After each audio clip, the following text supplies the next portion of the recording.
દારૂ પીવું છું.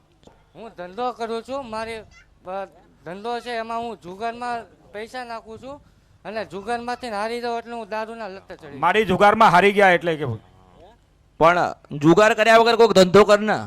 આમાં હું ધંધો જ કરું છું. માપ પૈસા આવે ને એટલે તરત જુગારમાં નાખી દઉં. જુગારમાં પૈસા હારી જાઉં એટલે દારૂના લતે ચડી જાઉં.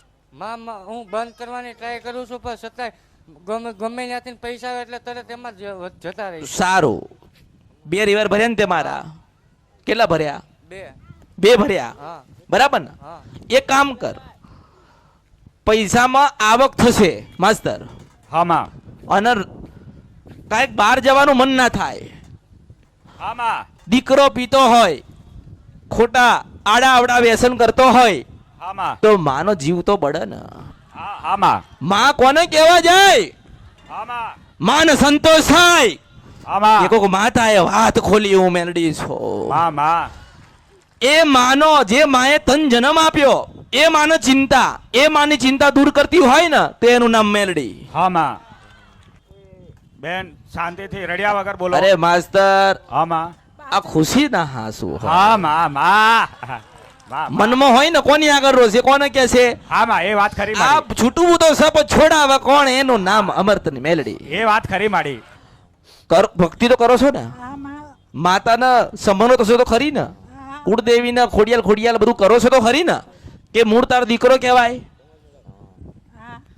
મૂળ તમારું સંતાન કહેવાય ને. તમારી જ આંખોની સામું આવું કામ કૃત્ય કરતો હોય તમને ગમે ખરી? કોઈ માના ગમે ખરી? મારો દીકરો આજે લાખ રૂપિયા કમાઈને આવ્યો પણ લાખ રૂપિયા એડે ગયા.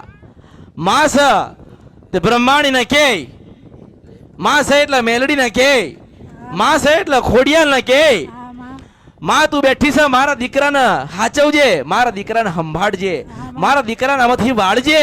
તો આ સમય આવ્યો હું મેલડી છું. તમારી કુળદેવીને કરેલી અરજી એડે નહીં ગઈ, સમય આવ્યો હું મેલડી છું.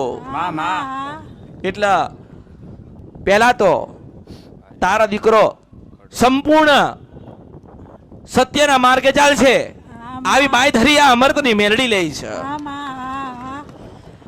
આજે મારી ફરજમાં હતી તો મેં ઠપકો આલ્યો ને માસ્તર. આમાં આજે કોને કહેવા જાય? હેડ કોને કહેવા જાય? આમાં હે? વાત ખરી માડી. કોને કહેવા જાય? કોઈને કહેવા જ નથી. આમાં. મને સંભળાય ને હું સંભળાઈશ, મને સંભળાય છે અને હું સંભળાઈશ. એટલે આ સંપૂર્ણ વ્યસનમાંથી મુક્ત થશે. 4 મહિના થાય માસ્તર, આમાં અને સામેથી સંદેશો કોક આવે, તારા દીકરાના લગ્ન કરજે હું મેલડી છું. આવા તું વિચાર કર માસ્તર. આમાં આપણે કહીએ ને કે શિગોતર માં થયા, આમાં મારા દીકરાનું કોણ? માં મરી જાય, આમાં આનું કોણ? ખરો એને માડી. એને એટલી બુદ્ધિ, એ દીકરાને એટલી બુદ્ધિ નથી ચાલો નથી, પણ અમારાથી મેલડીએ તો જ્ઞાન આપ્યું ને આમાં કે પત્ની છે ને 10 વખત મળે. આમાં રસ્તામાં કોઈ સ્ત્રી જતી હોય ને એ તને રાકડી બાંધશે, આમાં પણ તને દીકરો કેનારી માં નથી મળતી. મને ઓળખો ને તો ઓળખાય. માં એક જ વખત મળે છે, માં એક જ વખત મળશે. આમાં એટલે મારા પગે લાગવું નથી ને મેં કોઈના પગે લગાયા નથી, આમાં પણ તું તારી માના પગે લાગી જા એટલે તારી માં રાજી થઈને તને આશીર્વાદ આલશે હું મેલડી છું.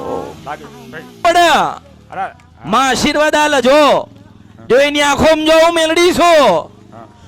મારો દીકરો આજે સત્યના માર્ગે જાય છે, મારું સપનું પૂરું થાય છે, મારું સપનું પૂરું થાય છે. માએ મારી અરજી સ્વીકારી. એટલે દરેકને હું કહું છું કે કોઈને ના કઈ કહી એકતા હોય ને એ અમરથી મેળવી કહેવા આવજો. હું નારાયણ ને કહેવા જઈશ, તમારી કુળદેવી ને કહેવા જઈશ. માં રાત્રે 12 વાગે માસ્તર ભજન કરે ને તો શું કે ખબર છે? માતાજી મારા દીકરાને વાળજો, મારા દીકરાને લગ્ન કરી આલજો. માં છે એટલે તો માગશે. માં છે તો કોના માટે માગ્યું? એના દીકરા માટે માગ્યું ને. એટલે એની માને કહું છું, દીકરાની માને કહું છું કે ખાઈને પીને આનંદ કરીને ખોડિયાલનું માતાઓનું ભજન કરજે. આજથી તારો દીકરો મારો થયો હા, માં. રાજી રે માં રાજી રે